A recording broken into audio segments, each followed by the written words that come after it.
When I think back on all the fears when I was pregnant, all of them dismissed except for one. The only test the state mandated was genetic. Looking for that extra chromosome. Hello, and welcome to the If We Knew Then podcast. I'm Stephen Sachs. And I'm Lori Sachs.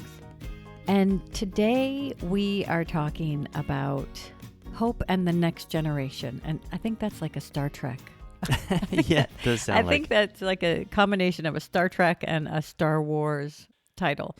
I was thinking about this after we spoke on a season of hope and having hope and the importance of hope, and actually how hope is something that only exists when we are working or believing in something better. Mm-hmm. If we've settled for this is how it's going to be, then hope isn't really a factor in that journey. We're just there. When I make a peanut butter and jelly sandwich, I know the bread and the jelly and the jam, and I know what it is that I'm creating, and it's something familiar to me. It's something that I don't think needs to change. And so I don't go into making my peanut butter and jelly sandwich just saying, I have so much hope for this peanut butter and jelly sandwich, because I know what it's going to be and I'm happy with that. So do you know what I mean? Well, if we think of advocacy as trying to see a change or trying to work on a change, then hope is an ingredient in advocacy. When there's a change needing to be made, right, you see hope, the change. Hope could be there. Right, you show up. The definition of advocacy is to show up, but you show up with hope of changing it. And I was thinking about what that journey has been for us over the last 13 years. And when we started on this journey, we came to it as who we were. That's the only thing you can do, right? You are this compilation of experiences and beliefs and thoughts and fears and all of those things. So that's how we came into this journey. And the reason I wanted to talk about the hope that I have for the new generation is because with every generation, we are learning and growing and changing. And that gives me great hope. You know, it's been almost 13 years since Liam was born, and everything about Liam has been this beautiful adventure. Even the challenges. You know, I curse that list that they give us at the beginning, and I know it's because the way they give it to us, and they also don't really help row the boat. They just give you this list. Like a generic list. Like a generic list of all these things that could happen, and they don't give it to us for our daughter. So that was more, to be honest, that was our journey with Sophia has really been more of an unknown than our journey with Liam. We knew for certain that we wanted Sophia to have a sibling. And before Liam was born, we miscarried, which was heartbreaking. It was heartbreaking for us, and I just wish that as a society there was more discussion about it, and I think there is now, but for families who suffered that loss, it wasn't really honored as a loss. And I just remember being expected to just like go to work the next day, and it was a loss. It's very common. It's very common. Very common, and it's something that it's so common, and to not talk about it. And is you know, weird. It makes me sad, because I have friends who will talk to me and they'll say they miscarried, or they'll confide in me. And when I tell them I'm so sorry, it's always like a knee-jerk reaction of, oh, it's okay. It's good. And that's That's the response. Yeah, like right. That's because I remember just like, that's kind of what we're expected to do as women. That's just something that we're expected to do. Brush it off, suck it up. Brush it off and continue. But I honestly think that as a society, we could honor grief and those feelings a little bit more in our society as a whole. I think it's a healthier thing to be able. I think that we've had conversations about grief, and that's different episodes. But on a little sidebar, I do think that we should honor our journey and our life more, and the times that we grieve. That's a valid, very valid, real feeling that I feel like needs to be honored and felt. And it was the people who understood were the ones who comforted me at that time, and they helped me grieve my loss. But that's what community does for each other.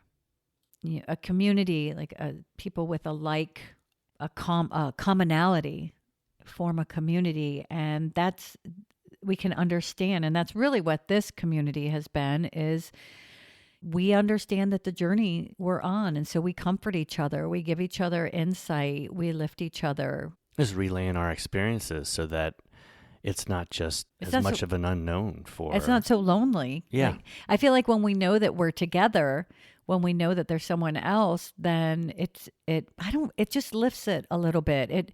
We see other people have gotten through or how they've handled a challenge, and it helps you navigate the unknown to know that, okay, we may not know, but we're going to do this. We're going to do it. And not to downplay the subject, but we were just talking together about some volunteer work you're doing at school, and that you were coordinating some meals for the week for the kids, and you decided to write it all down and kind of make a template for the next time you do it or the next time someone else has to do it. And that's kind of what a community can do, is kind of at least build a universal template on different things of like, this is maybe a direction you can go after you feel this or experience something, and just to see other people's experiences so that you can see maybe what worked, what didn't, or get a better idea for yourself. It's what all those apps started to do, where they would say, they just gather information and give you information. And I mean, they were a success because people wanted the information.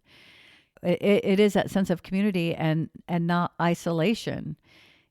It's because I believe that it is the misperceived disconnection from each other that we think exists. Mm-hmm. If we understood, if we always remembered that we are all connected in life, we would just support each other. There'd be more love in the world. Yeah. There'd be less more. fear. We'd care. There'd be more love and less fear, and we'd care about each other, which is, as far as life goes, as far as this finite amount of time that we have, I think it would make the journey better for everyone. I'm very sensitive to it because my daughter's in a play of Our Town, and I've never seen the entire play. And to be honest, I've watched the movie in bits and pieces, but there's something about this production and the way it's being directed. The whole thing gets to me about the frailty of life. And as you're experiencing it, you kind of not sometimes nonchalant about it, or yeah, take it that's for granted. actually part of this one little monologue. But the one thing that the first line is, now you see what it is to be alive. And that line is like, we're alive here. And the best thing that we can do is love and support each other. And like you said, thinking of other people and that we're connected. Our stories are all connected, and we don't know how they're connected. Well, the truth is, most of the time in our lifetime, we don't know how our stories touch other people and change lives. We don't know. A recipe that we left in 3 generations may, be someone's favorite dish at their holiday party. Like, we don't know, but that is the gift of life. That is the power that we have, and that is the power of community. That's I'm just imagining like great grandma Lori with her. I don't even know what my with her recipe, and I'm not sure what it'd be. You have a lot of good coffee ones. press. I don't know. Here's her She coffee used to make press. her coffee Woo. this way. But yeah, no. So, it was that support of the community around me at that time that lifted me. And when we found out then when we were pregnant with Liam, I think that right off the bat, it was already grounded in this complete understanding of what a gift that was. And I didn't take it for granted. At the same time, there was this heightened sense of fear that didn't exist with Sophia. And that fear came because I understood and had experienced that loss already, that extreme loss. And so the fear, I can look back now, and that fear wasn't really based in the moment that was at hand. it was based in a loss that I Yeah, had the past. experienced. It was based in the past. That fear can limit us and has limited us in so many ways on this particular journey, even. How would we have experienced Down syndrome, what Down syndrome is, if we didn't have a bit of fear based there and wondering if we're going to do this right or how others are going to think about it? Like, I don't know, all the things. It's very personal, but man, if we just relaxed and lived in the moment, how I might have viewed Down syndrome differently from the very beginning. Yeah, well, I think fear, it's not based in complete reality or the presence. It's just a fear of the unknown. And we're kind of fed, no, we're not kind of, we are fed fear from the onset. And we've discussed that. Yeah, fear is like the fear of what could happen. But so much heightened in our experience with Liam than with Sophia, right? Mhm. Oh, So Yes. heightened. But the same cycle repeated itself. We had a loss, and then we found out we were pregnant.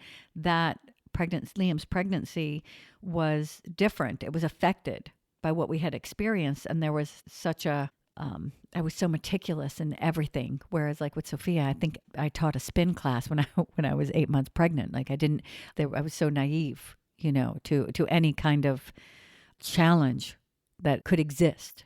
So then when he was born early, he was born 75 days early, I had the perspective of that. When his diagnosis came, all we could focus on was the fight he had in front of him. And it wasn't until we acknowledged that there was a shift in the room. We heard the words of the geneticist who told us we could have taken a test and all of those things, like we heard and saw and felt. But it wasn't until after that 75 days, after he was released from the hospital, like on that morning. I mean, it was right at the wire. We didn't know going to bed if we were going to get him the next day. And I think it had been postponed a few days. Yeah, a couple of days. Days. We'd go in, no, not today. And we'd come back, the next day we go in and we'd sit there and we'd be like, Liam, like we just take him hope home? every moment there was, at the same time, like all he needed was a little bit more strength to hold his neck or to remove that tube. He just needed to take a little swallow on his own, like these little things. And at the time, I can say that it was this weight and fear. But looking back, I can say what a gift that I was so in tune with my child's development. I was so in tune very early on with every accomplishment.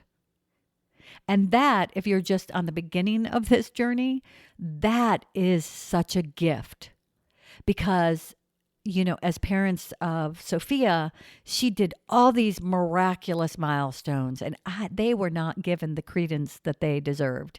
They were not as celebrated. We would be like, oh, she got that, now what's next? Whereas I feel like with Liam, even now, like yesterday, just this weekend, we came home. We were going to watch a movie, but Sophia, we have this thing in our house where we take turns. And since Sophia had been working all day, we were like, okay, Sophia gets to pick. So Liam came out with what he wanted to watch, his pick, because his iPad had died. And so now he's like, oh, what do you guys got here? Let me tell you what I want to watch. And I told him, I said, Liam, it's Sophia's pick. And he looked at me with a look I've never really seen before from him, but from my daughter many times.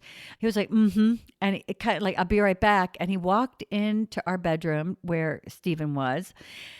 And he came back out and he was like, Dad said I could watch. And I was like, did he just go in? He asked me if he could watch, the program he wanted to watch. And I was And like, it was one of those. Maybe, let's see. And he's like, yeah, okay. And he walked out, was like, Dad says good. And it was one of those things like, ask mom. Mom doesn't say so ask Dad. And at the same time, I was like, Liam, that's not how it works. And I explained to him. And then I looked at Stephen. Is and manipulation Sophia. a milestone? Yeah. I looked at Stephen and Sophia and I was like, but really great milestone. Right. Like, oh my gosh, she's never done that before. To have that, like, all right, well, now I'm going to get what I want, which is so many things. So anyway, this is almost 13 years. Now, some of this could be celebrating, you celebrate, you're saying you celebrate Liam more?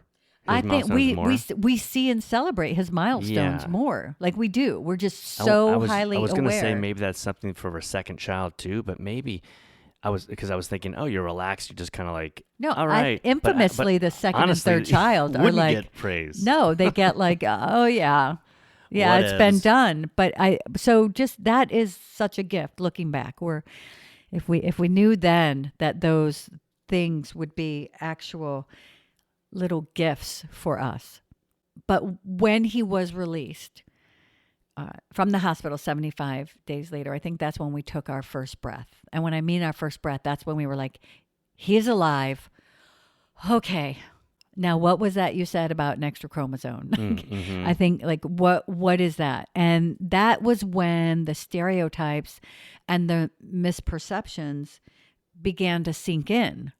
Yeah, that's probably when our advocacy started. as Yeah, well. that's when I think that's when the fight started to sink in, because already we were being just bombarded with that onslaught of of statements that really didn't coincide with the fact that my child had just spent 75 days in the NICU fighting for his life and had come out on the other end. And that was to be celebrated, because I know that not every parent gets that celebration, and my heart goes out to them. So in that moment when we started to get bombarded with this negativity, I remember us digging our heels in and knowing that we were going to celebrate him. But we were different people 13 years ago. We were a product of our life that we had lived and the society that we were brought up in the 80s.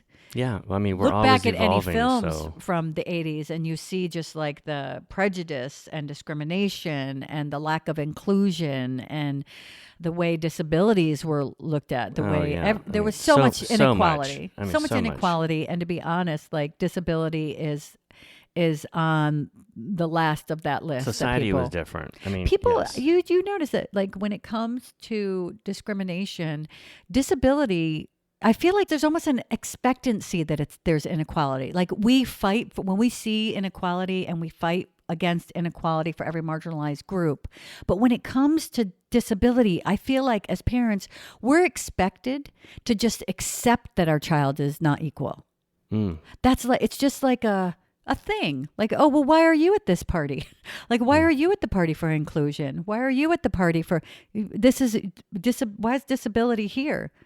You aren't equal. Like, I feel like that's what was given to us. That was spoon fed to us until really recent years, because I know that when Liam was born, those were the messages that were out there. Those were the books and the videos and the articles that were given us. Right? Society in general usually is like there's a pecking order of change, and disability seems to be lower on that rung, and you're kind of told, each rung is kind of told, wait your turn. And it could be, race and women's movement and equality in different sexualities, and then disability is just kind of like this kind of an afterthought. It wasn't even, you not know? even, like, no, absolutely. Like, for us, when it came to fighting for equality with disability, there was always that question of, why are you here? Yeah. Why are you wanting more? Why do you think it should be different? And that was in society. And that was definitely in our fight for an education. In society, I remember early on, before Liam went to school, meeting parents of children with Down syndrome who had adult children. I remember this one woman in particular in a craft store who approached me. She actually used the R word to describe her child. It was just very matter of fact that he wasn't educated. And I remember saying to her, you don't have to use that word anymore. And talking about some of the hopes for my child. She apologized later because she knew. She said, I know that that's not the right word, and I know it's not used anymore. And then she just said, but that's just what they did when my son was little. That's just what they called it. In the community, a lot of times there's conversations about how we speak.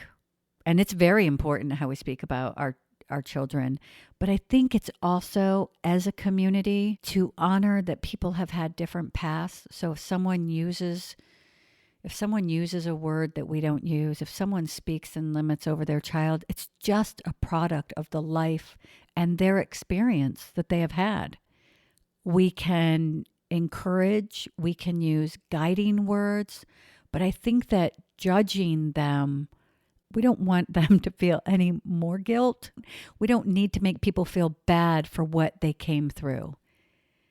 I remember looking at that woman with such empathy and love and feeling so much pain for her that she actually went through her son's life using the R word when she referred to him.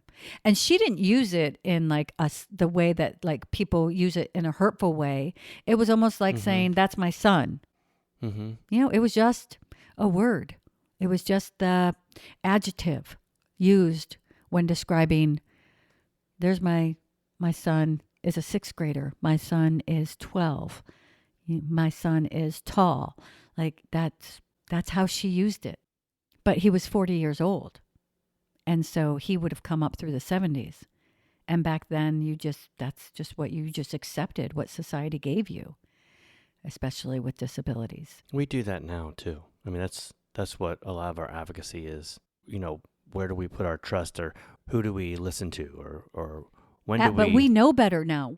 When you look back historically, there's so many times, like I was looking at over the last break, like we watched different movies or watched different programs, and I look back on any situation that now we have this hindsight of the inappropriateness of the situation, the abuse that was there. And usually in the story, the victim was expressing to us the reality, but as a society, we didn't listen. We go along. Yeah, but I think because it's hard. I think it's hard because then you have to accept what is allowed. And then when I look back at those stories, I think the hard stuff is hard to admit, but unless we admit it, then we cannot change. We have to admit that it exists in order to change it.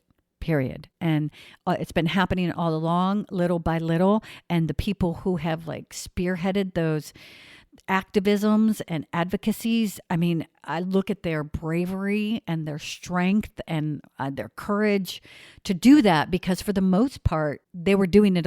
It was a very small group. Mm-hmm. It was a very small group of people who hunkered down on the steps to fight for our education and for the rights that we've been given. And they took a lot of flack. They took the flack for people. And they were actually individuals with disability, and the things that they were subjected to that an able-bodied person would not be subjected to, like access to a bathroom when you're having a sit-in. They had even bigger challenges. Man, change is hard to come by. Right. Even when you know the change needs to be made, society is just slow. I was just thinking about, for decades, society knew smoking was bad for you.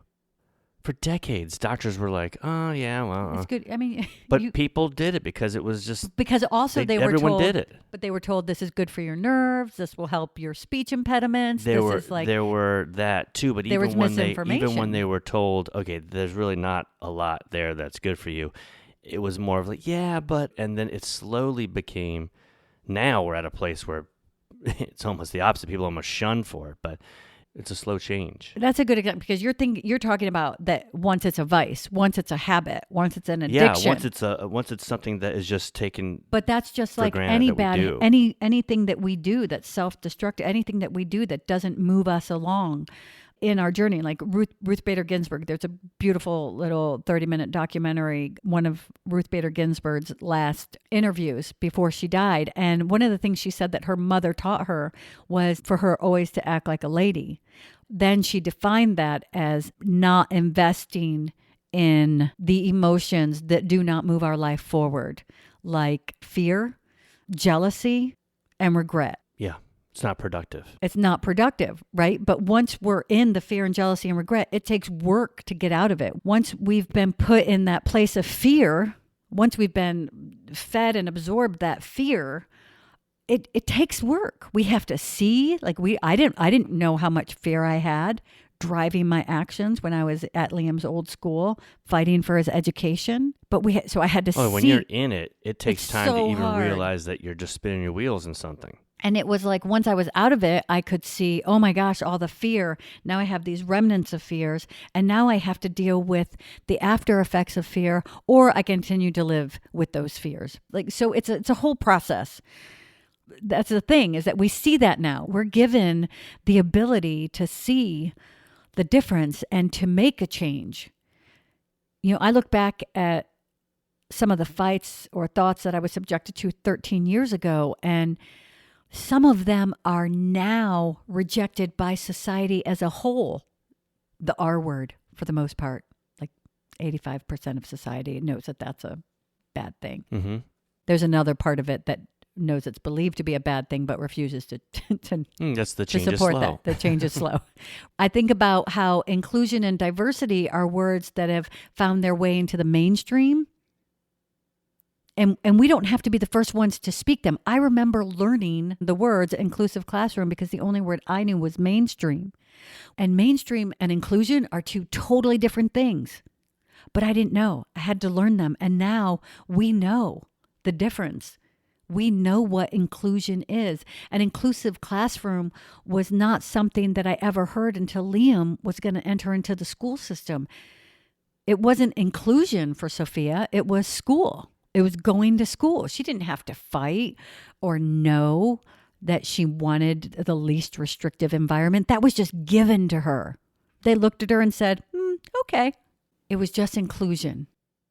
Since Sophia was not on anybody's radar of inequality, they saw her as equal. They, the school system. Inclusion was a word that we had to learn. And then we had to fight for. And we fought. But today, I look at this next generation coming up, and inclusion is out there. Inclusion is how this generation is being brought up. And I look on, even when I look on some of the message boards, that's a word that people ask about. They're knowing.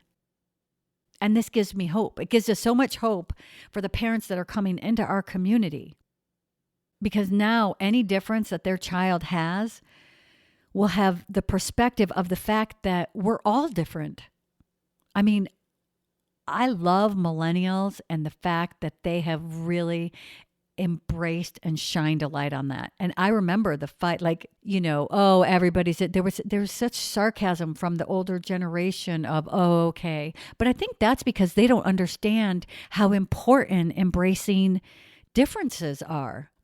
People who don't understand what it's like to have a light shined on your difference doesn't think about it. That's a luxury they have, is to not think about it.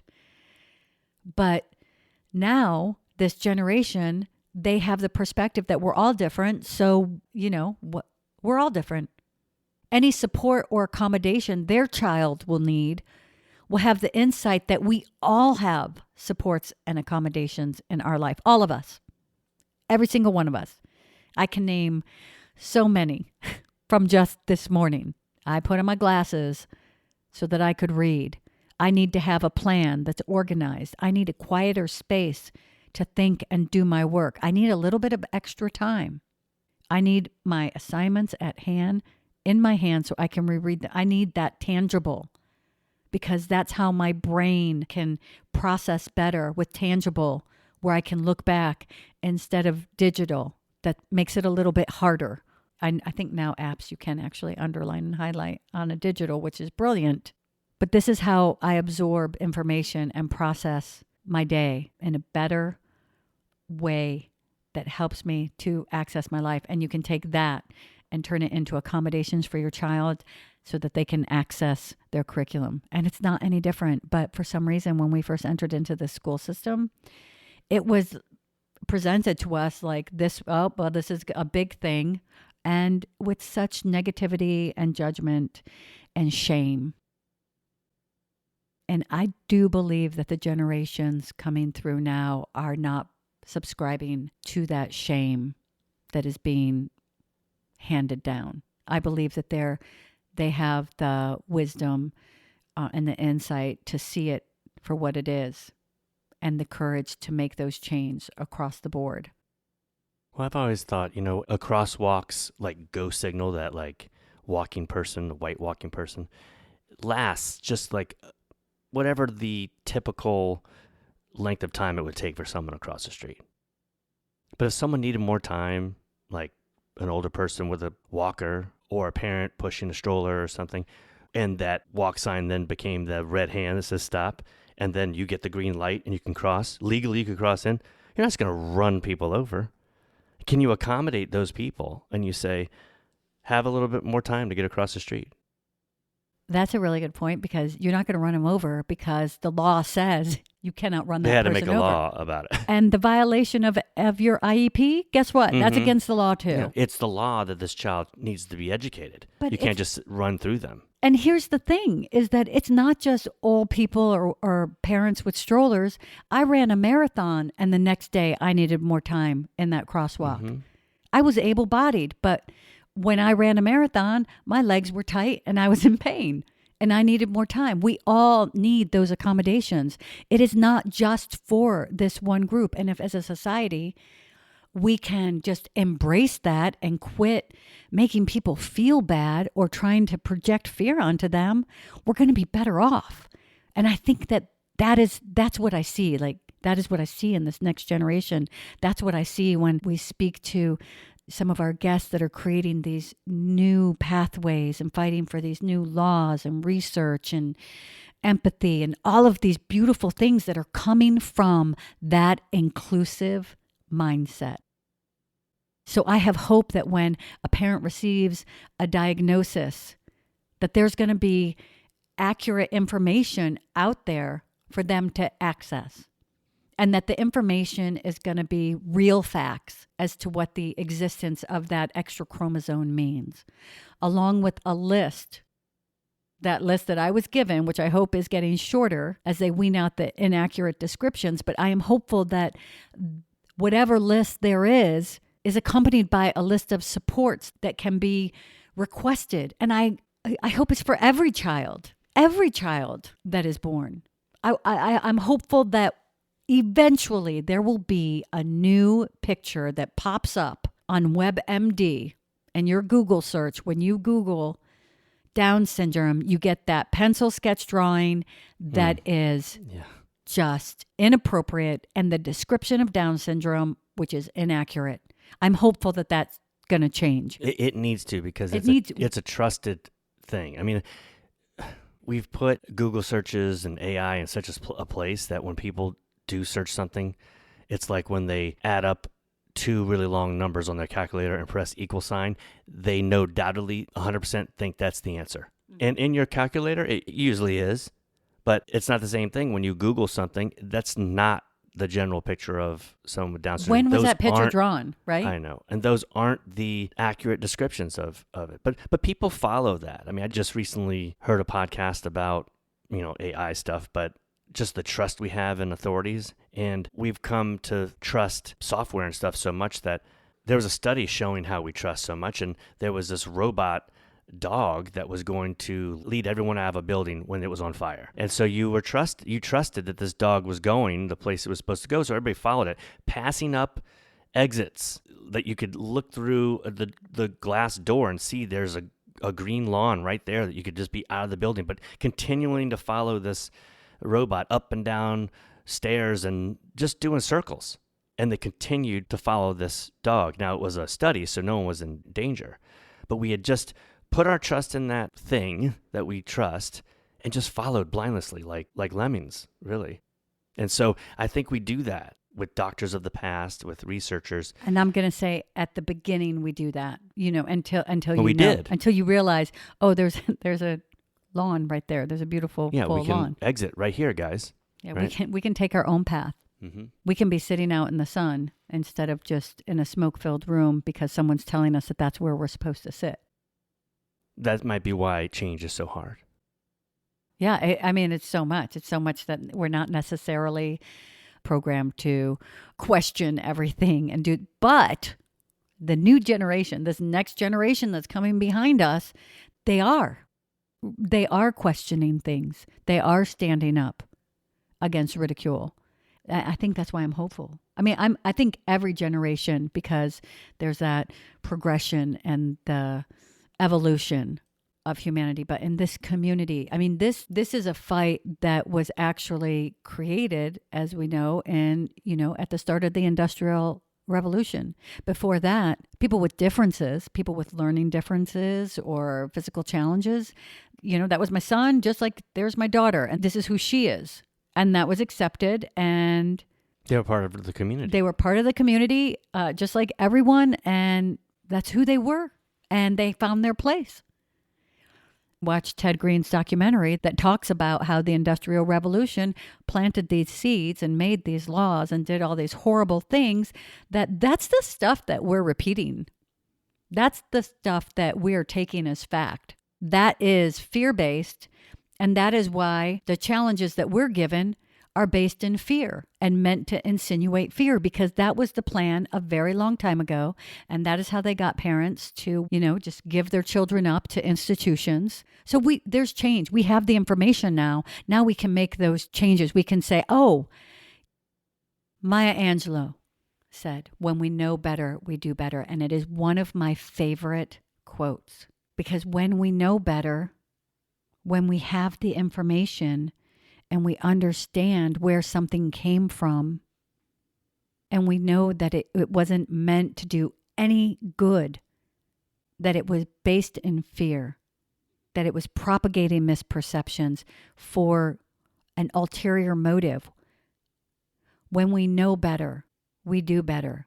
So when we have that information, we can decide that we're not going to support that. We're not going to support how they continue to pass down misperceptions of our children.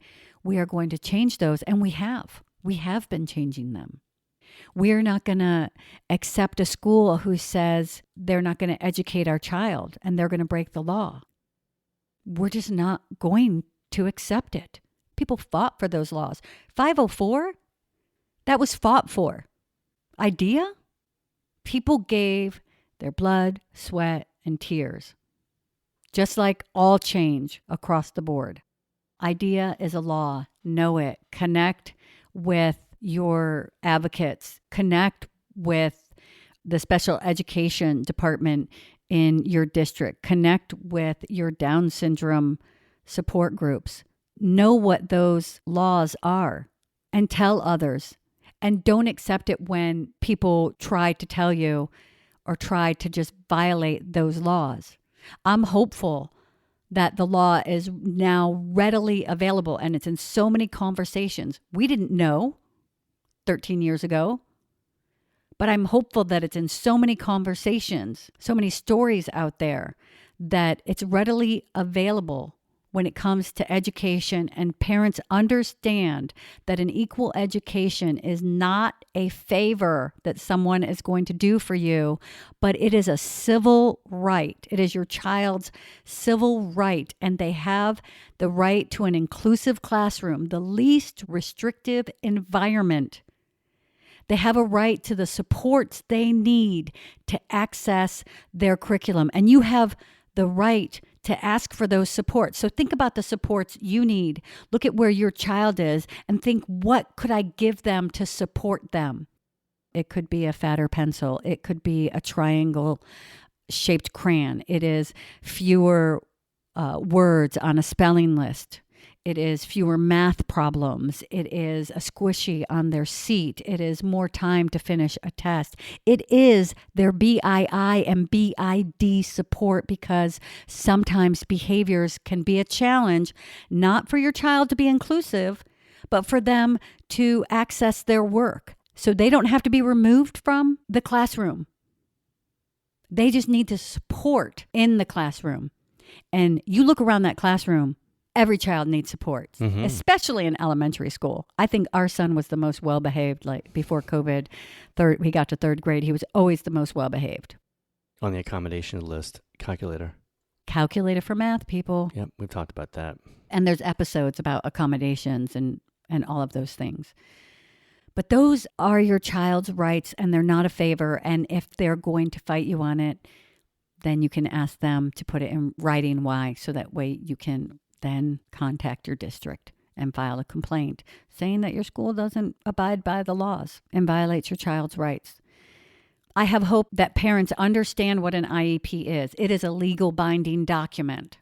And I have hope that we will hold our schools accountable. And when we hold them accountable, we know that it's not asking for something extra. We do it in honor of everybody who came before us and everybody who fought for those laws to be in place. And with the memory of the day that our children were not even educated. Our children weren't even given the surgeries to live. So think about that when you think, I don't want to be a burden. I don't want to be a squeaky wheel. You're not being a squeaky wheel. And those people who fought for these things for you, for our kids, for society as a whole, to make it better, we honor them. I am hopeful that our children will be seen as equal in a society where we are all equal. But at the foundation of that hope is my hope that they will be seen as equal through our own eyes, that we know that they are equal. Because the truth is, sometimes it's really hard to silence all the noise and the garbage that's thrown at you and to not let that garbage and those lies settle in some dark place. Because sometimes the fight takes its toll, and asking that same question and fighting for that same thing over and over again can cause us to doubt. But I'm hopeful for the change and the generation that comes behind us. I hope that one day somebody hears our journey and is in disbelief of the archaic thoughts that we might have, that maybe we talk about, make sure you fight for those supports, or make sure that they stay in the classroom, and that those people look at us and that, of course. Yeah, and finds that totally ridiculous. You know, like every other restriction that any marginalized group has ever come up against. That it's unfathomable. That it's so in the past. Total history. That there's no need for an advocacy podcast even. Or parts of those support groups. That it's a different advocacy, because I think we always advocate to make the world better, but maybe the advocacies are based more in love and not fear. I hope we're free from unnecessary fears, and that we're afforded the luxury of being present and enjoying our child.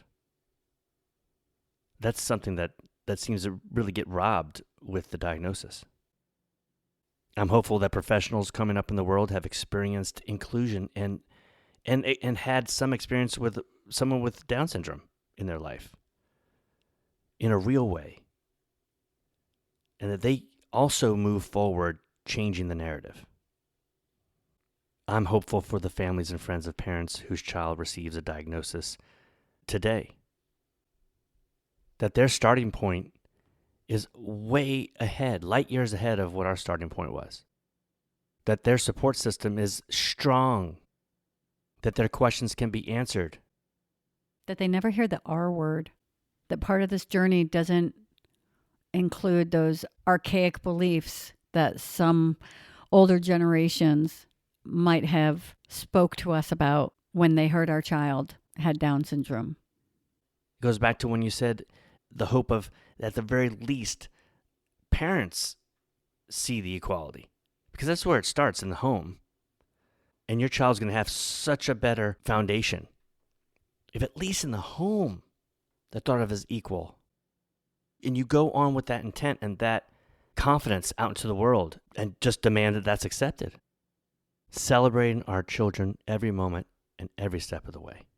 I'm hopeful that there are enough examples in the education system of our children succeeding in reaching their goals, in exceeding their goals in education and in life, that no parent has to sit at a meeting and be told that they don't need to worry about education or that their child's ability is any less. I have hope that we do not have to spend our lives proving ourselves and our worth. And the new generation, the new inclusive generation, supporting all differences as one connected world community. That inclusion moves the dial. Everyone seen as a gift. Everyone heard. Everyone at the table. Creating the world that we want to live in and making the change that we want to see. Please follow us on Twitter at If We Knew Then Pod, and you can drop us a line on our Facebook page at If We Knew Then Pod, or visit our website, ifweknewthen.com, to send us an email with questions and comments. And you can join our mailing list there and get alerts of future podcast episodes. All these links will be added to this episode's show notes. Thank you again, and we look forward to you joining us on the next episode of If We Knew Then.